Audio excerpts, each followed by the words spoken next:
שלום לכולם, היום נעשה פתיחת קופסה למצלמת סמסונג מדגם NX3000.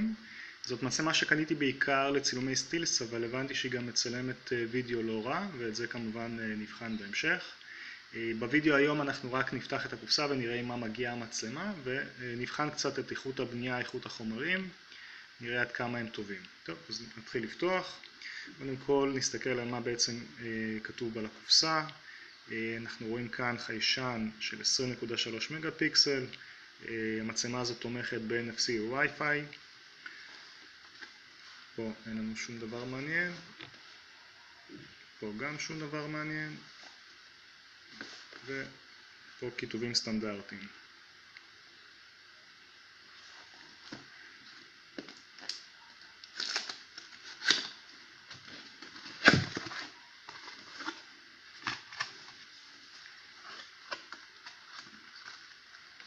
אוקיי, אז כאן יש לנו כל מיני מסמכים, ניירת.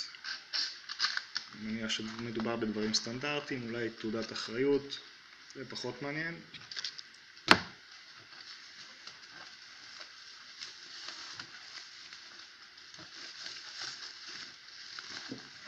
זו המצלמה. כאן זה נראה במבט ראשון שמדובר בכיסוי אור או בדמוי אור או משהו שעשוי דמוי אור, אבל למעשה זה בסך הכל פלסטיק.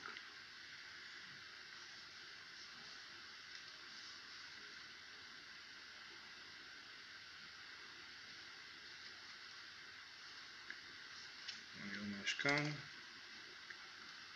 מקום לסוללה וכרטיס זיכרון מסוג מיקרו SD.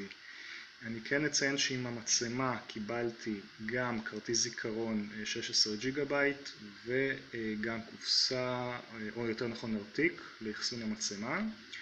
לדעתי קיבלתי את המצלמה הזאת בדיל לא רע בכלל, 1,690 שקלים. זה נכון להיום, 4 לאוגוסט 2015. אני בכוונה לא מציין היכן רכשתי את המצלמה, כדי שלא תחשבו שזה פרסומת לאותו אתר או לאותו בית עסק, וזה לא.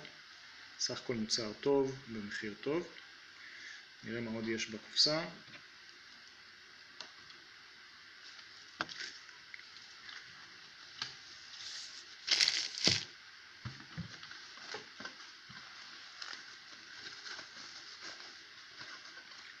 זו עדשה.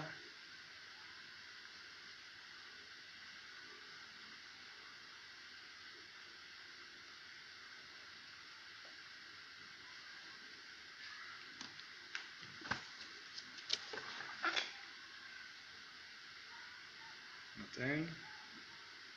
נראה רק אם יש כבל.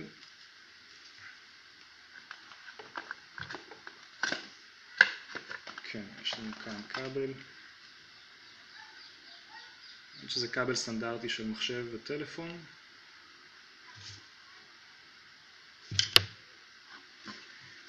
עוד יש לנו כאן סוללה, שימו לב, בנפח של 2330 מילי אמפר. לא רע.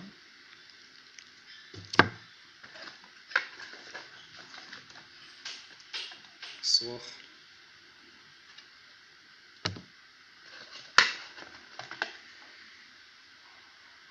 זה הפלאש. שימו לב, למצלמה הזאת אין פלאש מובנה, שזה בהחלט חיסרון.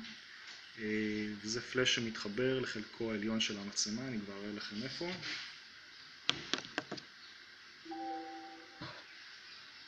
מתחבר כאן. ורק אם זה מחובר, אז יש פלאש. עכשיו שימו לב, המסך עולה, כך שבהחלט ניתן לעשות סלפי וצילום עצמי.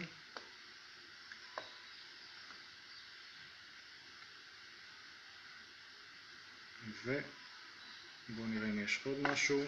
לא, זה כל מה שיש בקופסה. רושם ראשוני, מצלמה בגודל קצת יותר גדול ממצלמות סטילס קומפקטיות. איכות החומרים נראית די טובה. קצת מאכזב אותי עניין הפלאש, אבל זה מה שידעתי עוד לפני שקניתי. זהו, נשאר רק לבחון אותה בצילום, ואני כמובן אפרסם וידאו נוסף ונפרד, שבו נדבר על איכות הצילום, גם בסטילס וגם בווידאו. אם נהניתם, תעשו לנו לייק לערוץ, שתפו את הוידאו, ובקרו אותנו בצילומי וידאו הבאים. תודה ולהתראות.